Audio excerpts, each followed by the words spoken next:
The Whirlpool washer's F0E3 error code appears when the machine is overloaded, typically due to an overloaded tub or a jammed washer basket. To resolve this issue, reducing the load is often the simplest solution. This can be achieved by pressing the start or pause button, allowing the washer to drain the water before the door unlocks, and then removing some of the clothes. After adding detergent and closing the door, the cycle can be resumed by pressing the start or pause button again. If this does not work, inspecting the washer basket and drum is the next step.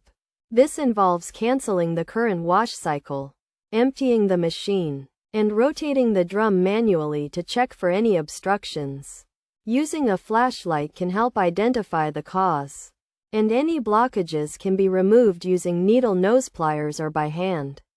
In some cases, it may be necessary to remove the top or back panels to inspect the drum for damages or obstructions, or even replace the wash basket.